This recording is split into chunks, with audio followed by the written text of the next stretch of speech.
सुनाई नहीं देगा,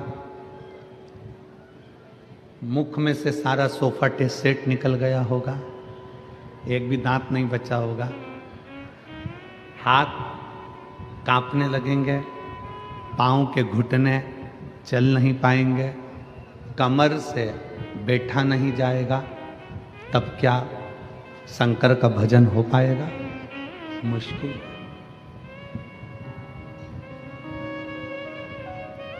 दवा और भजन, इन दोनों का असर जीते जी होता है। दवा भी जीते जी खा लो तो शरीर में काम आ जाएगी, और भजन भी जीते जी गा लो तो वो आखिरी तक हमारी जिंदगी में काम आता रहेगा। ये दोनों का असर।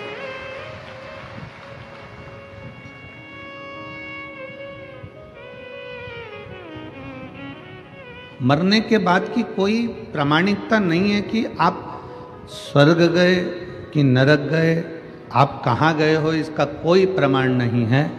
पर इतना जरूर है, शिव महापुराण की कथा कहती है, ये जरूर है कि आप जीते जी अगर भगवान का भजन कर रहे हो तो आप अपने घर को, अपने परिवार को, अपने कुल को, अपने कुटुंब को और अपने गांव को बैकुंठ बना ले रहे हो, कैलाश बना रहे हो और स्वर्ग बना रहे हो। इतना जरूर है।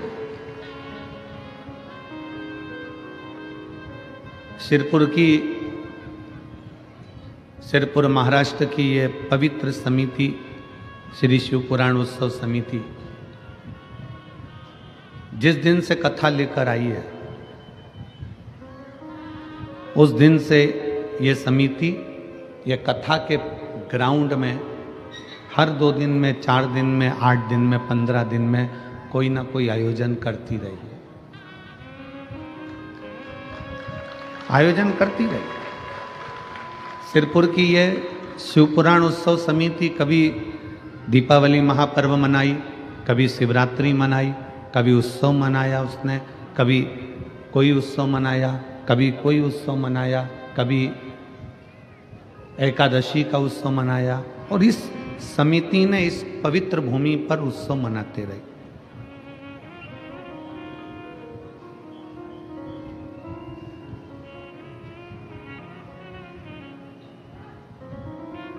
और हमारा इस समिति से निवेदन है,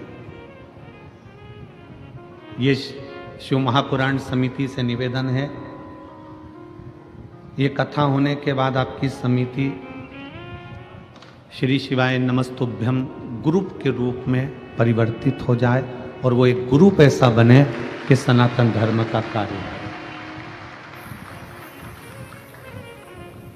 सिरपुर महाराष्ट्र की यह समिति श्री शिवाय नमस्तुभ्यम ग्रुप के रूप में सिरपुर महाराष्ट्र के रूप में इतनी आगे बढ़कर कार्य करे कि हमारे सनातन धर्म में अगर कोई साधारण सा व्यक्ति गरीब है, परेशान है, कष्ट में है, उसके कष्ट को समाप्त करने का प्रयास आप और हम सब मिलकर एकजुट होकर करें। अपने सिरपुर क्षेत्र में बेलपत्री के वृक्ष कम हैं तो बेलपत्री के वृक्ष का रोपण करें। अपने सिरपुर क्षेत्र में निर्माल्य विसर्जन की गाड़ी नहीं है तो उसकी व्यवस्था करी जाए। अपने सिरपुर क्षेत्र में कोई आसपास के क्षेत्र में शंकर जी का मंदिर छिन्न हो गया, टूट फूट गया, उसमें रंगाई नहीं है, पुताई नहीं है, व्यवस्था नहीं है, तो अपनी ये सिरपुर की श्री शिवाय नमस्तुभ्यम ग्रुप वहाँ जाकर थोड़ा सा आपस में एकत्रित कर कर उस मंदिर की रंगाई और पुताई भी करवाकर उसकी व्यवस्था करें। ये हम स्वयं करें।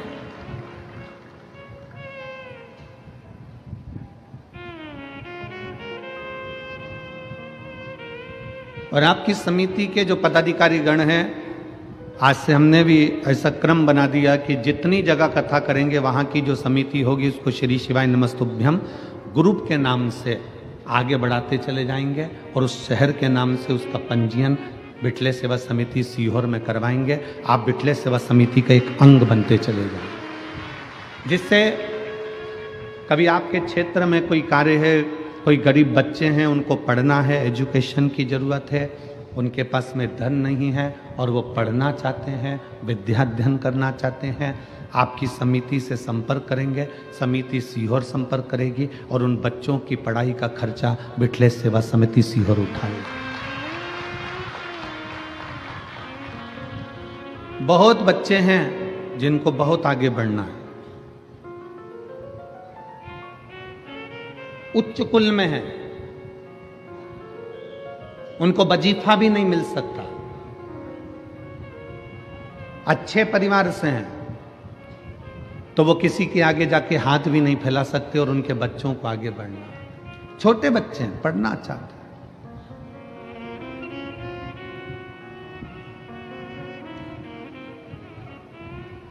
श्री शिवाय नमस्तुभ्यम ग्रुप एक मालेगांव में है, श्री शिवाय नमस्तुभ्यम ग्रुप एक छत्रपति संभाजी नगर में है, श्री शिवाय नमस्तुभ्यम ग्रुप ऐसे ही आगे बढ़ते बढ़ते अपनी संस्थाओं को बिठलेश सेवा समिति से जोड़कर जो बच्चे पढ़ना चाहते हैं, विद्याध्ययन करना चाहते हैं, जो सनातनियों को कहीं ना कहीं तकलीफ है, वो समिति से संपर्क करके पहले ग्रुप से संपर्क करेंगे, ग्रुप समिति से संपर्क करेगा और ऐसे हमारे सनातन धर्म की रक्षा के लिए आप और हम सब अग्रण्य खड़े रहेंगे।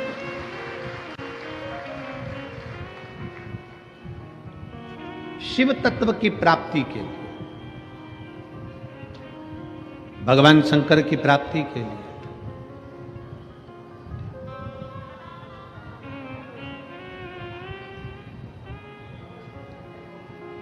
हमने इतनी कथाएं करी हैं, पर सिरपुर जैसा उत्साह सिरपुर के बच्चे बच्चे का उत्साह नहीं देखा है। ऐसा उत्साह देखने को नहीं मिला। पूरा सिरपुर का एक एक व्यापारी, एक एक बच्चा, चाहे वो ब्राह्मण हो, चाहे वो क्षत्रिय हो, चाहे वो वैश्य हो, चाहे वो शूद्र हो, चाहे वो किसी वर्ण का हो, चाहे वो किसी भी रूप में हो,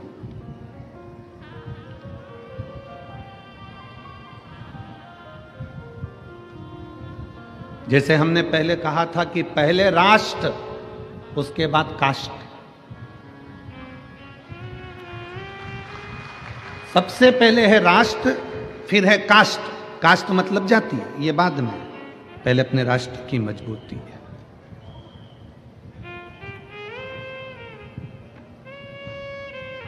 आज इस सिरपुर की पवित्र कथा का लाभ जो आप और हम ले रहे हैं, पूरा सिरपुर का एक एक बच्चा, एक एक जीजियां, एक एक बहनें, एक एक भाई इस सिरपुर की इस कथा के आयोजन के सफल बनाने के लिए बच्चे बच्चे रोड पर खड़े हुए हैं और व्यवस्थाओं में लगे हैं। भोजन व्यवस्था, पार्किंग व्यवस्था, जल व्यवस्था, सारी व्यवस्थाएं ये कर रहे हैं। तो शिव महापुराण की कथा कह रही है कि दवा का असर जीते जी खाओगे तो दवा का असर होगा, भजन का असर, भक्ति का असर, शिव स्मरण का असर आपके जीते जी होगा। मरने के बाद कहां चले गए?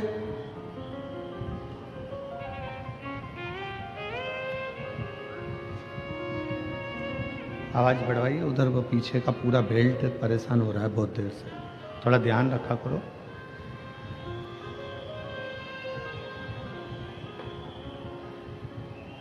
अभी कुछ देर में चालू हो जाएगा, कोई लाइन टूट गई होगी तो वो चालू कर रहे हैं। दवा का असर जिंदा रेते में हो सकता है, भजन का असर जिंदा रेते में हो सकता है। मरने के बाद की आपकी और हमारी कोई गारंटी नहीं है कि कहां होंगे।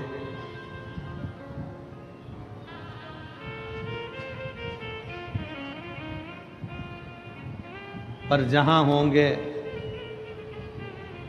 वहां हमारे शिव को याद कर रहे होंगे, इतना जरूर है, बस इतना। हमारे शंकर को, हमारे ओघड़ी को, हमारे त्रिकालदर्शी कैलाशी अविनाशी का स्मरण कर रहे होंगे। शिव की भक्ति को अपने भीतर उतार रहे होंगे। एक बार श्री नामदेव जी महाराज एक सभा में बैठे हुए थे।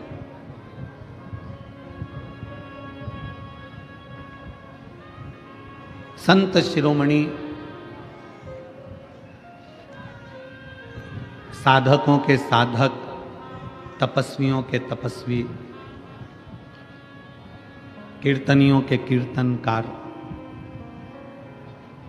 भक्तों के भी भक्त और पांडुरंगा हरि विठ्ठल के पूर्ण समर्पण भाव में रहने वाले संत श्री नामदेव जी महाराज।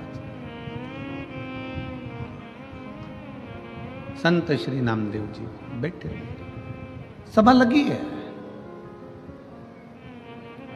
और उस सभा में नामदेव जी महाराज बैठे हुए हैं, विराज। कीर्तन चालू हुआ, रामकृष्ण हरि, रामकृष्ण हरि, रामकृष्ण हरि।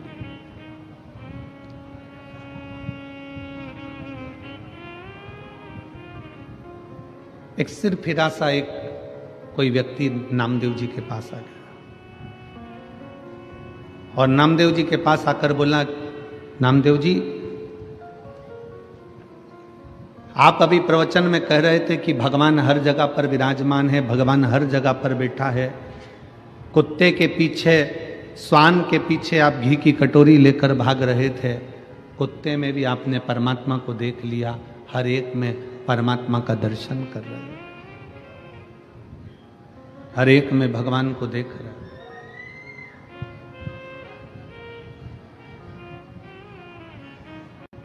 व्यक्ति ने कहा, नामदेव जी, क्या ईश्वर दिखता है?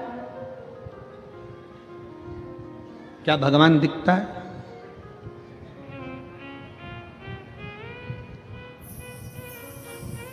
क्या ईश्वर नजर आता है? उस व्यक्ति ने कहा, नामदेव जी, आप कहोगे कि हरि विठ्ठल की मूर्ति है, आप कहोगे कि शंकर भगवान का शिवलिंग है, आप कहोगे रामकृष्ण भगवान की मूर्ति है, तो उस व्यक्ति ने कहा, ये तो सब पाषाण की, पत्थर की है। नामदेव जी उसकी ओर मुस्कुराकर बोले कि भगवान का शरीर पत्थर का है, पर कलयुग में तो इंसान का दिल पत्थर का है। यहां तो मनुष्य का हृदय, मनुष्य का दिल, मानव का हृदय पत्थर का हो गया।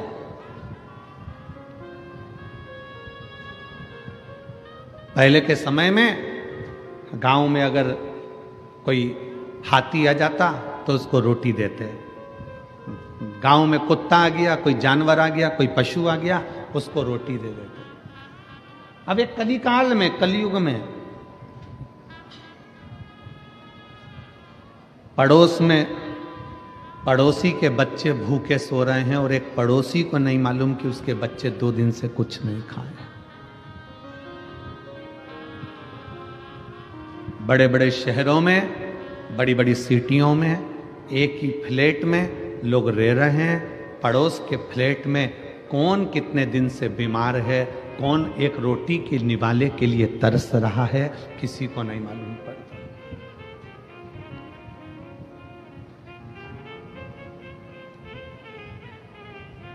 त्रेता युग और कलयुग में कितना अंतर आ गया, ये समझने वाला विषय है कि पहले के युग में लोग कहते थे, प्राण जाए पर, जम के बोलो जरा, प्राण जाए पर वचन ना जाए। ये त्रेता की बात है, ये द्वापर की बात है कि प्राण जाए पर वचन ना जाए। कलयुग में तो लोग प्राण जाए पर अहंकार ना जाए। प्राण चले जाए पर अहंकार नहीं गया, मर गया पर अभिमत्ता उसके अंदर भरी की भरी रही। मैं क्यों जाऊं, मैं क्यों पूछूं, मैं क्यों जाऊं, मैं किसी के हाथ क्यों जोड़ूं, मैं अपने रिश्तेदार के दरवाजे पर क्यों जाऊं। त्रेता में प्राण जाए पर वचन न जाए, कली काल में प्राण जाए पर अहंकार ना जाए, अहंकार भीतर समाता जाए।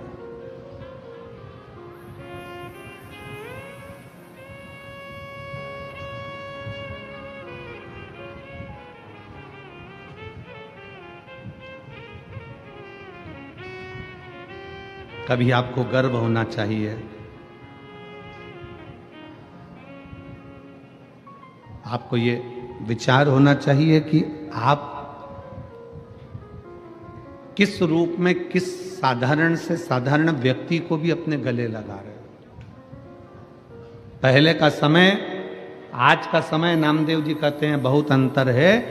पहले का समय और आज के समय का अंदाजा लगाइए तो पहले के समय पर जानवर को भी, पशु को भी घर से निकलकर भोजन दिया जाता था, और आज के ज़माने में कोई पड़ोस में भी भूखा रह जाए तो उसको कोई याद नहीं करता कि भोजन की ज़रूरत है।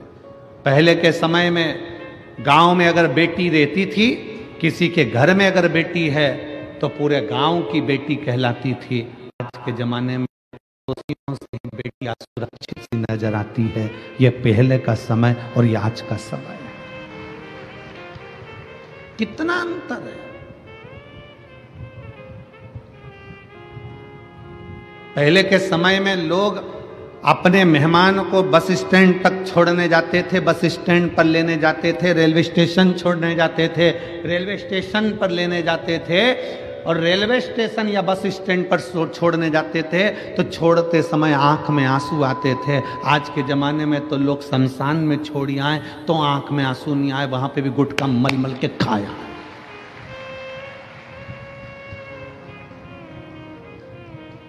शमशान में मुर्दा जल रहा है और ये वहां बैठकर तंबाकू मल के खा रहा है, उसकी आंख में आंसू नहीं है। पहले के समय में किसी मेहमान को छोड़ने जाते थे तो आंख में आंसू आते थे। बोलो रे जीजियो, सही है कि गलत?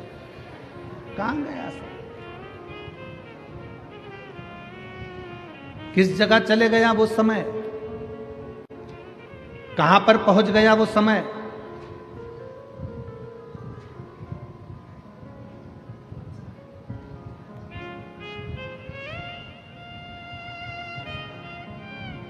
कितनी दूर जाना है। पहले के समय में इतनी गाड़ियां नहीं थी, इतनी व्यवस्थाएं नहीं थी जाने आने के लिए, बस के इतने साधन नहीं थे, ट्रेन के इतने साधन नहीं थे, तो भी पहले के ज़माने में लोग कैसे भी किसी की तबीयत देखना हो, किसी के यहाँ कोई मिलने जाना हो तो बिना कारण के लोग चले जाते थे अपना समय निकालकर, भले वो पैदल जाना पड़े। आज के ज़माने में जितने यहाँ बैठे हो ना, सबके घर में 2 व्हीलर की गाड़ी है, सबके घर में 4 व्हीलर की गाड़ी है। 4 व्हीलर नहीं होगी तो 2 व्हीलर तो होगी। बोलो है कि नहीं है ना सबके यहाँ? सबके घर में अगर 4 व्हीलर नहीं है तो 2 व्हीलर है। पहले के ज़माने में तो गाड़ी नहीं होती थी, साइकिल होती थी, बैलगाड़ी होती थी, तो भी लोग मिलने जाते थे, समय निकाल कर पहुंच जाते थे। आज के ज़माने में 4 व्हीलर गाड़ी है, ट्रेन का साधन, हवाई जहाज का साधन, हेलीकॉप्टर का साधन, बस का साधन, गाड़ियों का साधन, 2 व्हीलर 4 व्हीलर सब घर में है। उसके बाद भी अगर कोई रिश्तेदार की तबीयत गड़बड़ है तो कोई मिलने के लिए नहीं जाता, कोई परिचित के पास बैठने नहीं जाता, केवल फ़ोन पर पूछ लेता है और राम राम साम साम कर लिया और जाने का काम खत्म हो गया। पहले के समय में लोग जाते थे, बैठते थे, बात करते थे और उसका दुख हरते थे।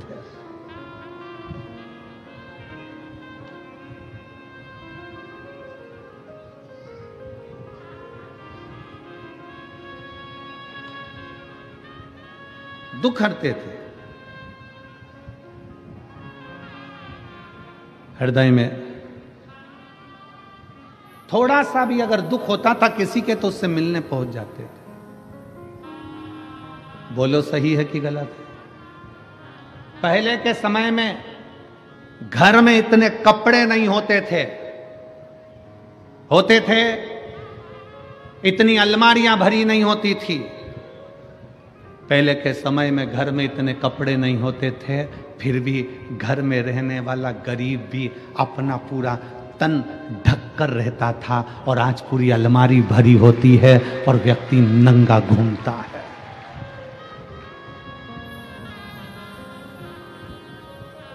मेरी जितनी जीजियां बैठी है, जितने मेरे जीजा बैठे हैं, जितनी मेरी बेटियां बैठी हैं, जितने बेटा बैठे हैं, इन सबसे पूछूं आपकी घर में अलमारी का एक खन, एक कपाट पूरा आपके कपड़ों से भरा हुआ है? एक नहीं 2 भरे होंगे, और थोड़े बहुत तो खूंटी पे टंगे होंगे।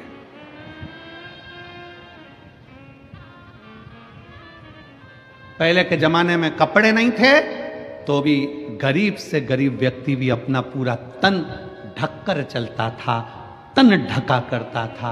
आज के जमाने में कमरा कपड़ों से भरा पड़ा है तो भी आदमी नंगा घूम रहा है। ये शर्म की बात है, ये शर्म की बात। इतने कपड़े, एक से एक बढ़कर परिधान, एक से बढ़कर एक बढ़कर कपड़े।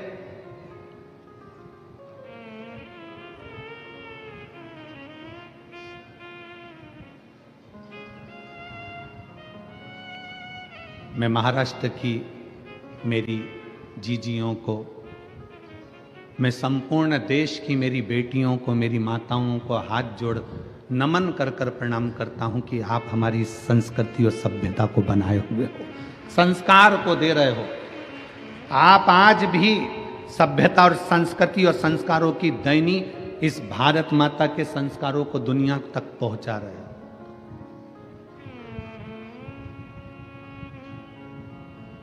कितना बदलाव, कितना बदलाव।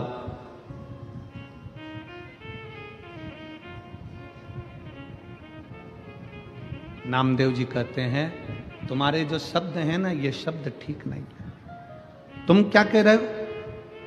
अगर ईश्वर है तो दिखता क्यों नहीं? ये तो पत्थर की मूर्ति है जिसका तुम गुणगान गा रहे हो, जिसका तुम विनय कर रहे हो। नामदेव जी ने कहा भगवान का शरीर पत्थर का है पर इंसान का तो दिल पत्थर है, पत्थर दिल है, इसलिए भगवान की मूर्ति भी पत्थर की नजर आ रही है। जिस दिन दिल कोमल होता उस दिन मेरा शंकर भी कोमल नजर आता, मेरा शिव भी कोमल नजर आता।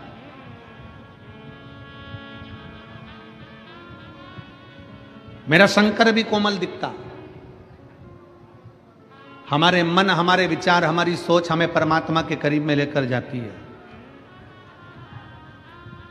हमारे विचार हमें शंकर के करीब में लेकर जाते हैं। हम कितने अच्छे विचार लेकर जिंदगी के इन पहलुओं में आगे बढ़ेंगे तो हम उन्नति की ओर बढ़ते चले जाएंगे।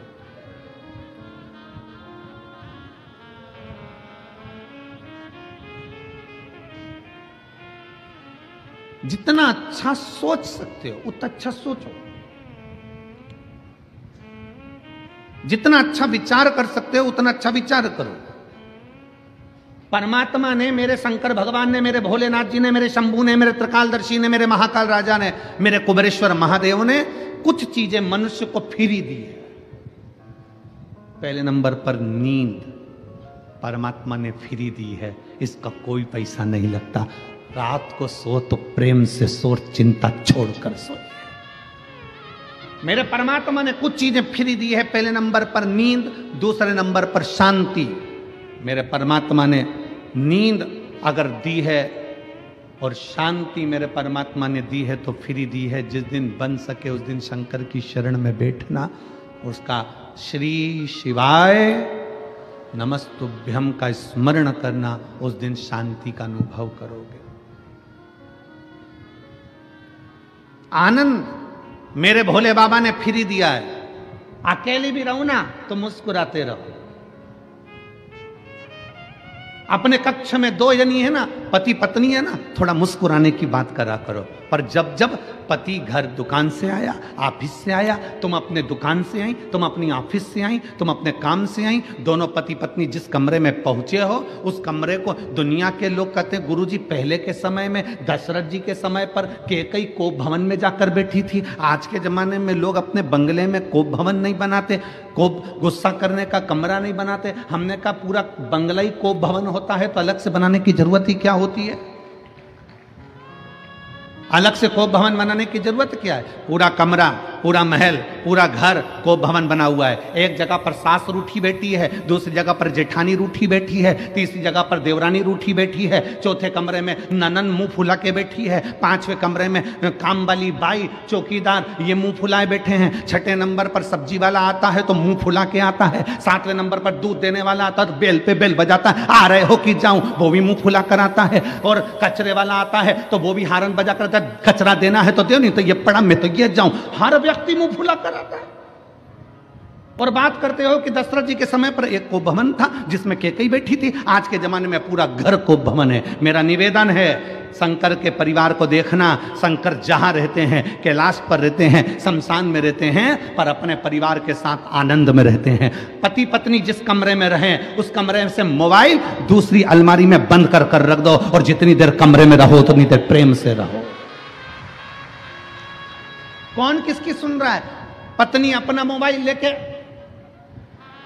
पति अपना मोबाइल लेके उधर पड़ा।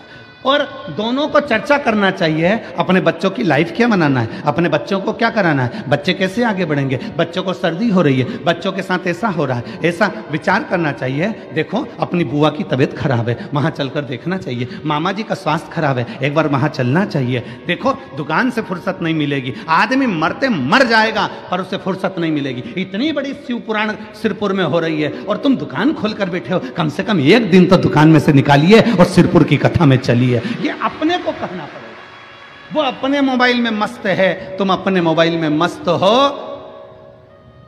और पूरी जिंदगी बस ऐसे ही निकलती चली गई। और आखिरी में तुम भी रोते रहे, वो भी रोते रहे। पत्नी कहती रही ये मुझे टाइम नहीं देते, पति कहता है मैं टाइम दूं, मैं तो खुद समय निकाल के दुकान से जल्दी चले जाता हूं, पर जब जल्दी जाता हूं तब ये चंद्र घंटा और कुसमांडा बन जाती है। मैं तो खुद तकलीफ। कहां गया आनंद? शंकर भगवान ने, ओघड़दानी ने, त्रिकालदर्शी कैलाशी ने, जब भगवान नारायण, भगवान मां जगतजननी दुर्गा, श्री गणेश जी महाराज, सूर्य नारायण और भगवान शंकर सब बैठे थे। पंचायत लगी थी देवताओं की। शिव पंचायत में सारे देवता बैठे थे, 33 कोटि देवता पंचायत को सुनने बैठे थे। तो पूछा, नारायण ने कहा मेरे पास में ये है, ब्रह्मा कहे मेरे पास में ये है, शंकर भगवान ने कहा मुझे कुछ नहीं चाहिए, मेरे संसार में मृत्यु लोक में जो जन्म लेगा उसको कुछ चीजें फ्री में दे दी जाए। क्या चीज फ्री चाहिए? तो कि वो सोए तो निंद्रा फ्री हो, शांति फ्री हो, आनंद जम के बोलो फ्री हो, आनंद भी फ्री हो, हवा जम के बोलिए फ्री हो, पानी फ्री हो, हवा, पानी, प्रकाश सूर्य का फ्री हो। और शंकर भगवान से पूछा और क्या फ्री चाहिए? शंकर जी कहते हैं मनुष्य की श्वास भी फ्री हो, ये मानव की श्वास भी फ्री हो, इसकी कोई कीमत नहीं। शंकर भगवान से पूछा गया ये सब चीजें तुमने फ्री मांग ली है, पर इनकी कीमत कितनी है तुम्हें मालूम है? शंकर भगवान कहते हैं दुनिया के लोगों को मालूम पड़ेगा जब श्वास रुकेगी, तब मालूम पड़ेगा कि श्वास की कीमत कितनी है। पानी जब खत्म हो जाएगा तब मालूम पड़ेगा कि पानी की कीमत कितनी है। हवा जब रुक जाएगी तब ऑक्सीजन की बोतल लगेगी, तब मालूम पड़ेगा कि हवा की कीमत कितनी है। घर से जब शांति चली जाएगी, बाबाओं के दरवाजे पर जाकर कहोगे थोड़ी शांति दे दो, तब मालूम पड़ेगा शांति की कीमत कितनी है। नींद चली जाएगी, डॉक्टर को दिखाओगे, वो 500 रुपये की गोली देगा एक खा के सोने के लिए, तब मालूम पड़ेगा कि नींद की कीमत कितनी है, हवा की कीमत कितनी है। शांति जब चली गई, शांति की कीमत कितनी है। ये सब चीज की कीमत, आनंद जब चले गया जीवन का, तब मालूम पड़ेगा कि आनंद की कीमत कितनी है। शंकर भगवान ने जो जो मनुष्य को दिया है, फ्री में जो जो चीज दी है, आज के जमाने में ये सब कीमती है। इसको समझ कर रखना हमारी जवाबदारी है, इसको संजो कर रखना हमारी जवाबदारी।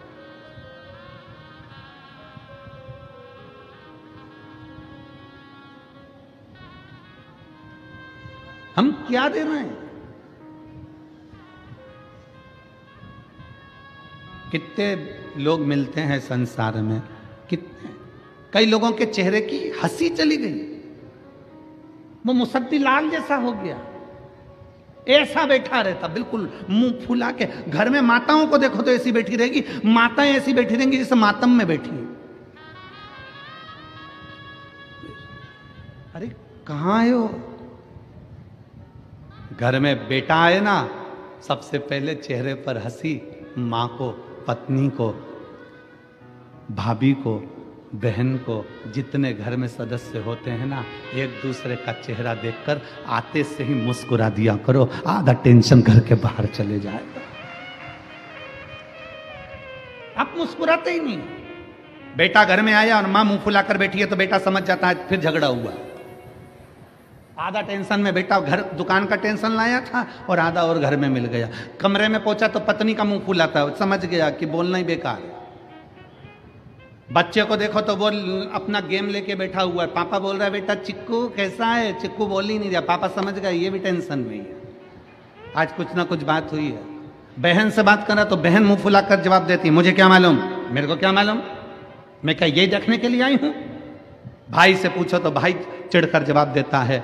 जरा विचार करिए, जिंदगी का आनंद सारा की सारा समाप्त कर बैठे हो, शून्य पर आकर खड़े हो। बिल्डिंग बढ़ गई, धन बढ़ गया, संपदा बढ़ गई, सत्ता बढ़ गई, वैभव बढ़ गया, अपने देश का, प्रदेश का, राज्य का, सबका विकास